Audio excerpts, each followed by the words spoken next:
Hello दोस्तों, welcome to my channel NEC education. अगर आपको मेरा चैनल अच्छा लगता है तो don't forget to like, share and subscribe to my channel. Basic elements of power system. Your subject is TND semester 4. Code is 3340902. Your chapter is transmission line components, right? And your topic is basic elements of power system. So आप ये figure के अंदर देख सकते हो, ये आपका क्या है? जनरेटिंग स्टेशन है, ये आपका connecting link, right, and that is your load centre. So हमें ये तीनों चीज पता करनी है क्या है वो और उसका फंक्शन क्या है वो, राइट. सो पहले हम देखते हैं generating station, right. Generating station का एक्चुअली मेन फंक्शन क्या होता है? इलेक्ट्रिक पावर को जनरेट करता है, right. So the main function of the generating station is to generate the electric power. वो इलेक्ट्रिक पावर को क्या करेगा? जनरेट करेगा, राइट. सेकंड आपका है लोड सेंटर. सेकंड क्या है? Load centre. The load centre consist of consumers. वो क्या कंसिस्ट करता है? कंज्यूमर्स. क्या कंसिस्ट करता है? कंज्यूमर ये कंसिस्ट करता है, right. Who use the electric power, like कौन से कंज्यूमर होते हैं? Factory, shop, hospital, cinema, houses, etcetera. So काफी सारे टाइप के कंज्यूमर होते हैं. उसको हम बोलेंगे स्मॉल स्केल और हाई स्केल, राइट. सो आपके जो लोड सेंटर के अंदर जो कंज्यूमर है वो दो टाइप के होंगे, small scale and large scale, right. आपका थर्ड है connecting link. Connecting link means what? The connecting link is used to connect the generating station and your load center. ये आपका कनेक्टिंग लिंक है, वो किसको कनेक्ट करता है? Generating station and your load centre. So connecting link का basic function क्या है? वो generating station and load centre को कनेक्ट करता है, राइट. सो ये आपके हो गए तीन basic element which can be used in power system. आपको पावर सिस्टम के ये तीनों बेसिक एलिमेंट है जिसके बारे में आपको पता होना चाहिए. Single line diagram of power system. Single line diagram of power system. The main parts of the single line diagram of the power system are listed below. First, generating station. Second, primary transmission. Third, secondary transmission. Fourth, primary distribution. And fifth, secondary distribution. First, generating station. The generator in the generation station generates the power at 11 kV voltage. In the generating station, this 11 kV voltage is step up to 220 kV voltage for economical power transmission. After that, this power is transmitted and distributed to consumers, which is shown by single line diagram. Second, primary transmission. The main function of the primary transmission is to transmit the power over a very long distance. The primary transmission is done at 220 kV voltage above its extra. This is also known as high voltage transmission. The primary transmission is done at 220 kV voltage. Which voltage? 220 kV voltage. This is also known as high voltage transmission.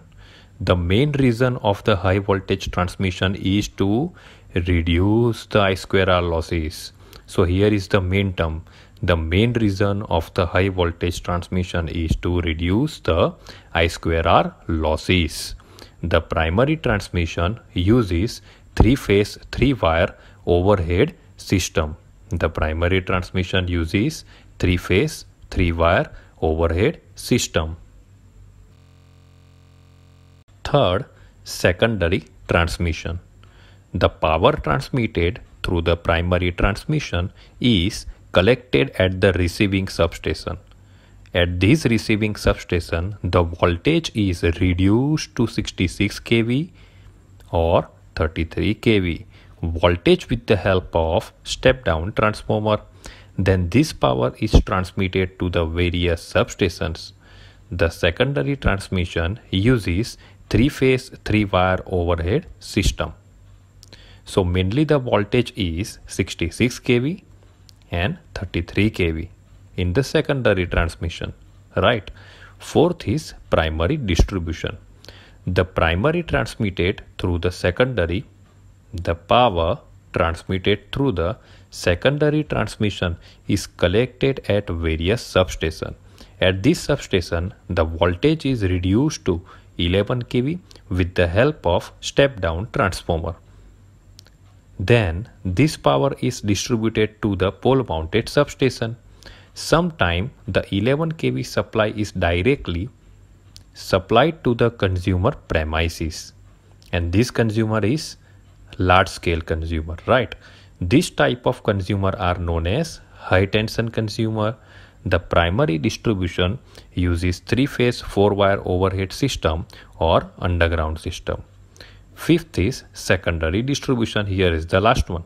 The power distributed through the primary distribution is collected at various pole mounted substation. Whatever your power is distributed through the primary distribution is collected as various pole mounted substation. At this substation, the voltage is reduced at 400 volt with the help of step down transformer. Then this power is distributed to the consumers. This type of consumer are known as LT consumers. Which type of consumer? LT, that means a low tension consumer. The secondary distribution uses 3-phase 4-wire overhead system or underground system. Single line diagram of power system. Your subject TNB SEM 4 code 3340902 and your chapter is transmission line components and your topic is most important single line diagram of power system. Power system का single line diagram हमें समझना है, right? उसके अंदर first of all total 5 उसके अंदर elements है basic. First है जनरेटिंग स्टेशन. फर्स्ट क्या है? Generating station. सेकंड क्या है आपका? Primary transmission. क्या होगा आपका? Primary transmission. थर्ड आपका होगा सेकेंडरी ट्रांसमिशन. थर्ड क्या होगा आपका? Secondary transmission. आपका फोर्थ होगा primary distribution again and fifth secondary distribution. So ये 5 उसके अंदर स्टेप्स है बेसिक, वो हमें समझने हैं. फर्स्ट हम समझेंगे जनरेटिंग स्टेशन. ये आपका जो है वो फर्स्ट जनरेटिंग स्टेशन. सो जनरेटिंग स्टेशन के अंदर क्या होता है? सो जनरेटिंग स्टेशन के अंदर in the generating station this 11 kV, कितने kV है? 11 kV voltage is step up to 220 kilowatt. 11 kV में से वो स्टेप अप होता है कितने में? 220 किलोवाट के अंदर फॉर इकोनॉमिकल पावर ट्रांसमिशन. ये एक्चुअली किसके लिए यूज होता है? फॉर इकोनॉमिकल पावर ट्रांसमिशन के लिए ये यूज होता है पर्टिकुलरली, राइट? आपका जो सेकंड है वो है primary transmission. The main function of the primary transmission is to transmit the power over a long distance. अगर आपको लॉन्ग डिस्टेंस के लिए आप पावर ट्रांसमिट करना चाहते हो then you can prefer only primary transmission. The primary transmission is done at 220 kV voltage और above its. कितने केवी तक है वो? 220 kV तक है, right? This is also known as high voltage transmission. उसको हम क्या बोल सकते हैं? हाई वोल्टेज ट्रांसमिशन भी उसको बोल सकते हैं, right? The main reason of high voltage transmission is to reduce the I2R losses. वो क्या करता है? I2R लॉसेस को रिड्यूस करता है, right? The primary transmission uses 3-phase 3-wire overhead system. कौन सा यूज करता है वो? 3-phase 3-wire. कितने फेज है इसके अंदर? 3-phase 3-wire, right? आपका थर्ड है सेकेंडरी ट्रांसमिशन. आपका थर्ड क्या है? ये सेकंड हो गया आपका. आपका अभी थर्ड आया secondary transmission, right? the power transmitted through the primary transmission is collected at the receiving substation. वो कहां से कलेक्ट करता है? रिसीविंग सबस्टेशन पे से वो कलेक्ट करता है, right? At this receiving substation the voltage is reduced. कहां तक रिड्यूस होगा? 220 टू 66 केवी तक वो वोल्टेज को क्या करेगा? रिड्यूस करेगा, राइट? सो यहाँ पे आप देख सकते हो 220 केवी में से कहां तक वो रिड्यूस हुआ? 66 केवी और 33 KV, right? What? 33 KV voltage with the help of step down transformer. Obviously यहाँ पे वोल्टेज स्टेप डाउन हो रहा है, तो कौन सा ट्रांसफॉर्मर का हम यूज करेंगे? स्टेप डाउन ट्रांसफॉर्मर का हम यूज करेंगे, राइट? आपका फोर्थ आएगा प्राइमरी डिस्ट्रीब्यूशन. फोर्थ क्या आएगा आपका? Primary distribution. If the power transmitted through the secondary transmission is collected at various substation, at this substation the voltage is reduced to 11 kV with the help of step down transformer. Step down transformer की मदद से वो उसको step down करेगा, right? Then this power is distributed to the pole mounted substation. Then its power to be distributed in pole mounted substation, right? Sometimes the 11 kV supply is directly supplied to the consumer premises because this consumer is, yes, high tension consumer, right? Because this consumer is high tension consumers, right? उसके लिए वो सीधा 11 kV को हम वहां पे distribute कर देते हैं, right? और आपका फिफ्थ आएगा सेकेंडरी डिस्ट्रीब्यूशन. आपका फिफ्थ क्या आएगा? Secondary distribution, right? In secondary distribution 11 kV to again this is converted into 440 volt. These types of consumer are known as LT consumers. उसको हम क्या बोलेंगे? Low tension consumers. So here is the single line diagram in respect of your power system, right? उसके अंदर total 5 है.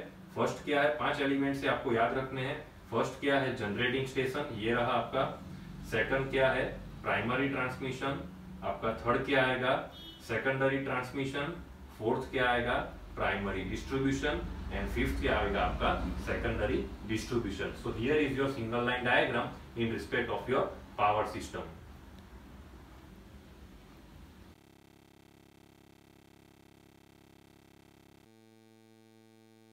Classification of transmission system based on supply. First, DC system. Second, AC system. Advantages of DC system. First, better voltage regulation. Second, more stable. Third, absent of synchronization problem. Fourth, absent of skin effect. Fifth, less stress on insulation. And sixth, less distributions in nearest communication line. Now, advantages of AC system. First, less maintenance. Second, high voltage generation possible. Third, low cost. Fourth, high voltage transmission. Fifth, use of transformer. Sixth, AC motors are simple and economical. Seventh, easy conversion from AC to DC. Disadvantages of DC system. First, high voltage generation not possible. Second, high voltage transmission not possible. Third, not possible to step up or step down. Right? Step up or step down voltage obviously. Fourth, conversion from DC to AC difficult. It is possible but it's quite difficult. Fifth, higher maintenance. Disadvantages of AC system. First, complicated transmission line. Second, require more copper. Third, corona loss. Fourth, higher resistance. Fifth, poor voltage regulation. And sixth, most important, problem of synchronization of alternators. Comparison between underground and overhead transmission system. Comparison between underground and overhead transmission system. So here is your comparison between underground system in respect of overhead system, right? So first is voltage level. So in underground system, for the voltage level below 66 kV due to the insulation difficulties. इसके अंदर insulation की difficulty की वजह से ये 66 kV के नीचे वो अंडरग्राउंड सिस्टम के लिए सूट करता है, right. Voltage level, underground system का वोल्टेज लेवल कितना सूट करता है? 66 kV below. Now in overhead system, the overhead system can be used for high voltage of about 400 kV. High voltage is about 400 kV, right? In second, mode of transmission. The transmission is done with the help of cables. With the help of cables in underground system. In case of overhead system, the transmission is done with the help of transmission line. किसके द्वारा? Transmission line के through हम overhead system के अंदर उसको transmit करते हैं, right. Third is long distance transmission. So underground system में लॉन्ग डिस्टेंस ट्रांसमिशन पॉसिबल नहीं है, जबकि ओवरहेड के अंदर पॉसिबल है, right. Fourth is cost of insulation.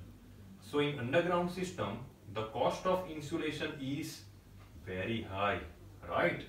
In case of overhead it is 0, right?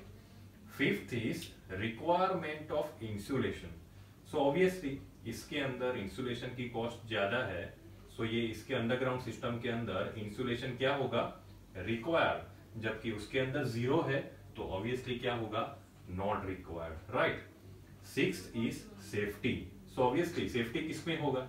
Underground system में, right. In case of, in respect of human, right. तो underground system के अंदर सेफ्टी ज्यादा है, जबकि ओवरहेड सिस्टम के अंदर वो डेंजरस है, राइट। सेवंथ आएगा साइज।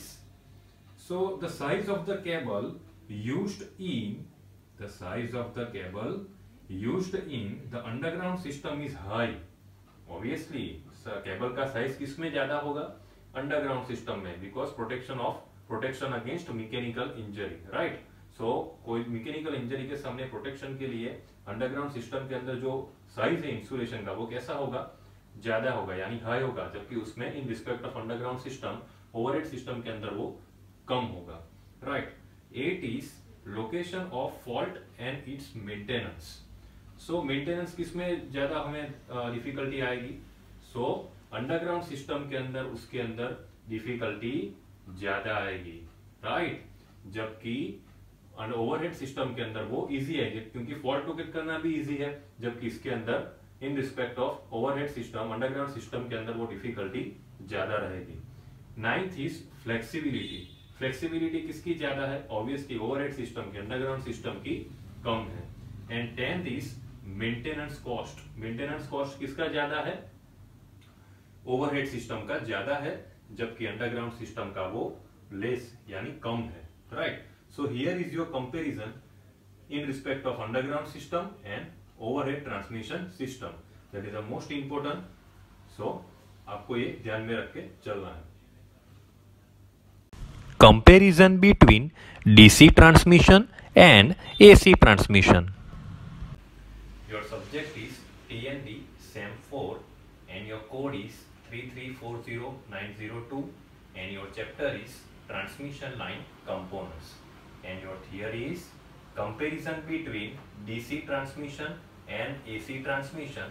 5 मार्क्स के अंदर ये क्वेश्चन काफी बार पूछा जाता है इन GTU के अंदर ये क्वेश्चन काफी बार पूछा जाता है, राइट। सो उसको कैसे याद रखना है वो हम आज देखते हैं। आपको पूछा गया है कंपैरिजन चीज का। First of all DC transmission and AC transmission का आपको यहाँ पे कंपैरिजन पूछा गया है, राइट। सो उसको टॉपिक के हिसाब से ऐसे, लेकिन उसका जो फर्स्ट अल्फाबेट है N, G, S, C, S, M, U, N, S, आप उसका जो फर्स्ट अल्फाबेट है उसको पहले यहाँ पे लिख देंगे आप, और फिर उसको उसके फर्स्ट अल्फाबेट पे से आप उसको याद रखेंगे उसका टॉपिक। एक बार आपको टॉपिक याद रह गया, उसके ऊपर से आप DC और AC का डिफरेंस लिख सकते हो, राइट। आपका पहला है number of conductor. Number of conductor obviously DC में कितने होंगे? 2 कंडक्टर, जबकि AC में 3 कंडक्टर, राइट। ये आपका पहला हो गया। दूसरा आपका है generation of high voltage. High voltage generation किसमें पॉसिबल नहीं है? तो DC के अंदर पॉसिबल नहीं है, जबकि AC में पॉसिबल है, राइट। आपका थर्ड है स्ट्रेस ऑन इंसुलेटर्स, राइट। किस में ज्यादा होगा? एसी में ज्यादा होगा, डीसी में कम होगा, राइट। फोर्थ आपका है कोरोना इफेक्ट। अभी जितनी भी इफेक्ट है, corona effect, skin effect, right, तो ये दोनों इफेक्ट किसमें नहीं होगी? डीसी के अंदर नहीं होगी, एसी के अंदर ही होगी। तो आपको याद रखना है कोरोना इफेक्ट डीसी में एब्सेंट, एसी में प्रेजेंट। वैसे ही मैंने आपको बोला स्किन इफेक्ट इसके अंदर एब्सेंट, एसी के अंदर प्रेजेंट। आपका 6 है मेंटेनेंस ऑफ सबस्टेशन। सबस्टेशन का मेंटेनेंस किसका डिफिकल्ट होगा? ऑब्वियसली डीसी का जो मेंटेनेंस है वो आपका डिफिकल्ट होगा, जबकि आपका जो एसी ट्रांसमिशन है उसका मेंटेनेंस इजी होगा। आपका 7th टॉपिक है use of transformer. Obviously transformer का यूज किसमें पॉसिबल नहीं है? डीसी के अंदर ट्रांसफॉर्मर का यूज पॉसिबल नहीं है, जबकि एसी के अंदर पॉसिबल है। आपका 8 है simplicity of transmission line. Transmission line की सिंप्लिसिटी किसमें ज्यादा रहेगी? ऑब्वियसली डीसी के अंदर ज्यादा रहेगी, 2 कंडक्टर है तो यहाँ पे क्या आएगा? सिंपल, जबकि एसी के अंदर कॉम्प्लिकेटेड, राइट। अभी 3 मैंने यहाँ पे लिखे हुए नहीं है, आपको पता होंगे इसलिए। जो 9th है आपका voltage regulation. So voltage regulation किसका अच्छा होगा? ऑब्वियसली डीसी का वोल्टेज रेगुलेशन अच्छा होगा, एसी का कैसा होगा voltage regulation? Poor. Now dielectric loss in cable, obviously इसके अंदर इन दोनों इफेक्ट किसमें एब्सेंट है? इन दोनों में एब्सेंट है, तो ऑब्वियसली डाइलेक्ट्रिक लॉस किसमें एब्सेंट होगा? तो भाई डाइलेक्ट्रिक लॉस डीसी में एब्सेंट होगा, एसी में आएगा। And third system stability. System stability कौन सी स्टेबल रहेगी? डीसी की स्टेबल रहेगी, इन रिस्पेक्ट ऑफ एसी में कैसी रहेगी? अनस्टेबल। सो ऐसे आपको उसका कंपैरिजन बनाना है, जो आपको 5 मार्क्स में पूछा जाता है। काफी बार ये जीटीयू में पूछा गया है और ये मोस्ट इंपोर्टेंट थियरी है। सो ऐसे आपको दोस्तों comparison between DC transmission and AC transmission की थियरी एक्सप्लेन करनी है। मिनिमम आपको 8 टॉपिक्स लिखना है, राइट, और उससे ज्यादा भी आप लिख सकते हो, लेकिन मिनिमम 8 टॉपिक तो आपको लिखना ही पड़ेगा। Effect of system voltage on volume of conductor. Effect of system voltage on volume of conductor, right? So उसके अंदर जो मेजर क्वांटिटी है वो हमने लिखा है, जो इसके बारे में आपको पता होना चाहिए। Let P is equal to, what is P? Power transmitted, और उसका यूनिट क्या आएगा? What, right. What is V? That is your line voltage, और उसका यूनिट क्या आएगा? Volt. Now what is cos phi? Most important, that is your power factor. What is L? That is your length of line, and length of line किसमें आएगा? वो metre में आएगा। Now what is A? That is your cross sectional area, and cross sectional area is always denoted in m square, right? Now most important term, rho. Now what is rho? That is your resistivity, और उसका unit क्या आएगा? Ohm minus metre. Now what is R? R क्या है आपका? Resistance है, किसका? Conductor का। So उसका यूनिट क्या आएगा? ओम, right. So here is your major terms. Now ये आपको पता है equation, R is equal to rho L upon A ohm, right. So rho, तो अभी आपको क्या करना है? इसको इक्वेशन के तौर पे लेना है। किसको? रो को। अगर आप रो को इक्वेशन के तौर पे लेंगे, so rho is equal to √3 VI cos phi, right. अभी आपने क्या किया? I को इक्वेशन के तौर पे लिया, राइट। आई को आप इक्वेशन के तौर पे ले रहे हो, तो उसके साथ जो ये क्वांटिटी है, ये और ये कहां पे चली जाएगी? इसके नीचे चली जाएगी। कहां पे चली जाएगी? इसके नीचे चली जाएगी। So I is equal to rho divide by √3 V cos phi, √3 V cos phi, right. Now अभी आपको क्या फाइंड आउट करना है? Total copper loss. अभी आपको क्या फाइंड आउट करना है? Total copper loss, right. So W is equal to 3I²R, right. Now put the value of I की वैल्यू क्या है, कहां पे है आई की वैल्यू, ये रही आई की value, right. So 3 into P divide by root 3v cos 5, लेकिन स्क्वायर है यहाँ पे, सो यहाँ पे क्या आएगा square into rho L by A, right. इसको सॉल्व करोगे आप, सो आपको क्या मिलेगा, W इज इक्वल टू, क्या मिलेगा आपको, W is equal to P square rho L divide by V square cos square 5 into A 5a, rho into rho यहाँ पे जो है वो अंदर चला जाएगा और p का square, so P square rho L divide by V square cos square 5, right. अभी आपने क्या किया, ये इसको आपने यहां पे ले लिया, right. So a is equal to P square rho L divide by V square cos square 5w, right. Now अभी आपके लिए इंपॉर्टेंट टर्म है, what is the volume, volume is equal to 3al, so volume a की, put the value of a की value आपको कहां पे डालनी है, यहां पे, so is equal to 3 P square rho L divide by V square cos square 5w into L, right. अभी आपके लिए नया है वॉल्यूम, क्या नया है आपके लिए, वॉल्यूम, राइट।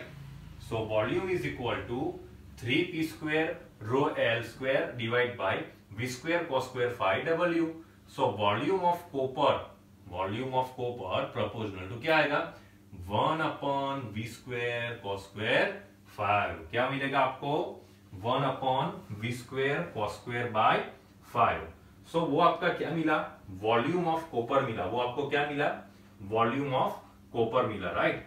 सो ये आपका है effect of system voltage on the volume of conductor, right. So ये आपका हुआ उसका सिस्टम वोल्टेज का वॉल्यूम ऑफ कंडक्टर के ऊपर उसकी इफेक्ट, जो आपको याद रखनी है।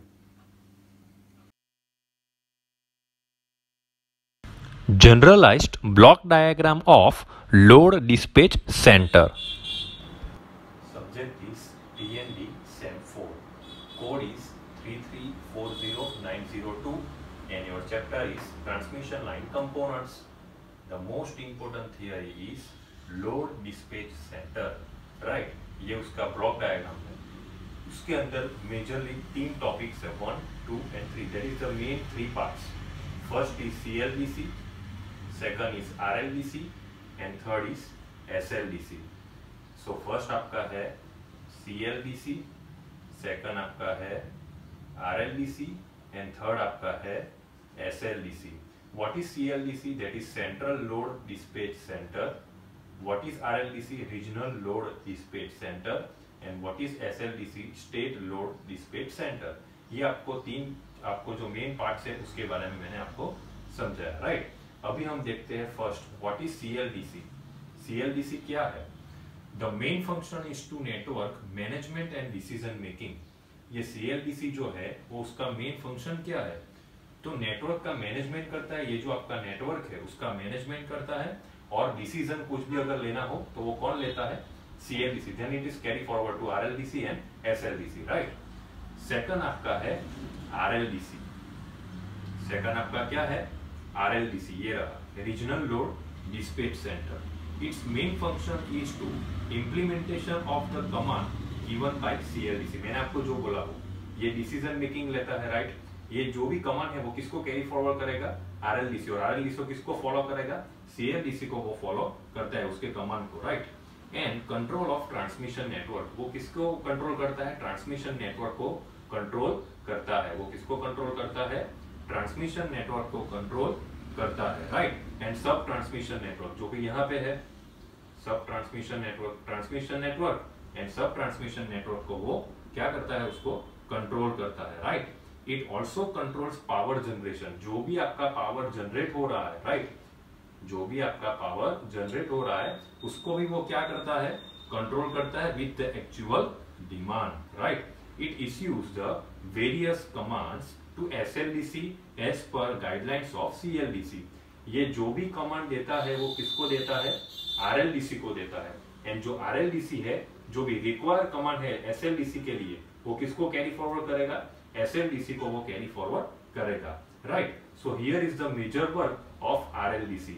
वो transmission network, sub transmission network को वो क्या करेगा, कमांड कैरी फॉरवर्ड करेगा। CLDC जो भी कमांड देता है वो किसको देगा, RLDC को देगा।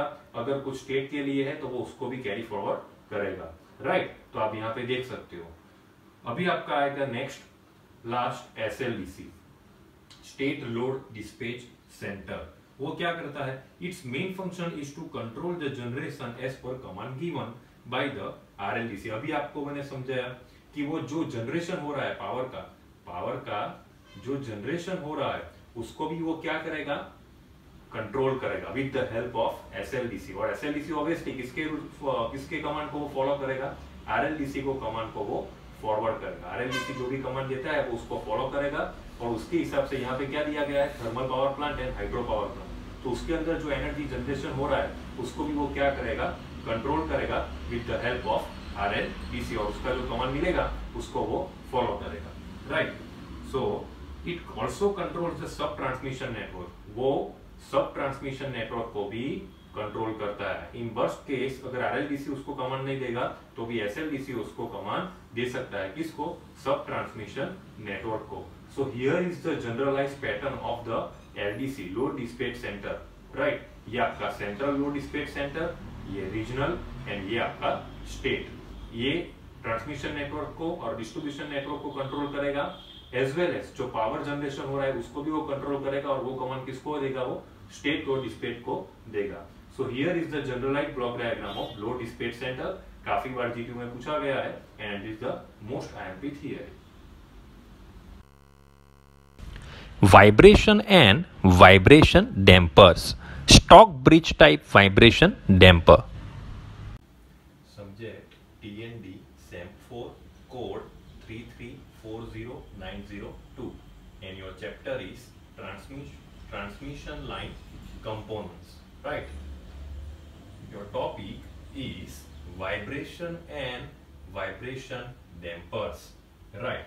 So here is these are two types of vibration that is experienced by the overhead transmission line, right? Here is one is alloying vibration or resonant vibration, right?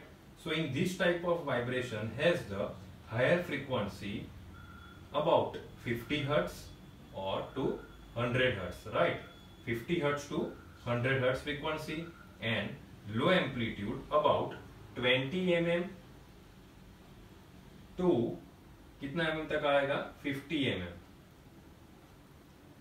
20 mm to 50 mm। This type of vibration is generally occurs in the light wind condition। wind condition कौन सी होगी at that time? light wind condition होगी at that time ये occurs होगा, right? So light wind conditions, this line conductor vibrates in the number of loops। किसमें vibrate होंगे वो? number of loops। the length of the loop depends on the tension T and the weight of the per unit length of the conductor। Again I am repeating, the length of the loop depends on the tension T and the weight of the conductor per unit length।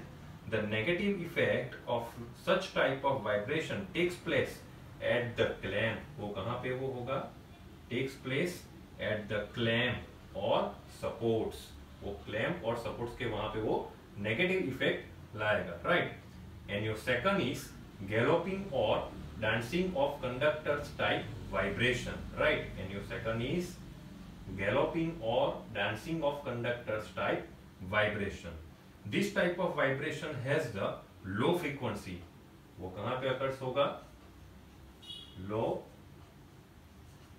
frequency पे वो occurs होगा, right? and high amplitude, amplitude कितना होगा? high होगा up to 3 meter। this type of vibration occurs due to the asymmetrical layer of the ice formation on the conductor। ice formation on the conductor, conductor के ऊपर वो कहाँ पे हो जाएगा? ice formation होगा। क्या होगा वो वहाँ पे? ice formation of the on the conductor।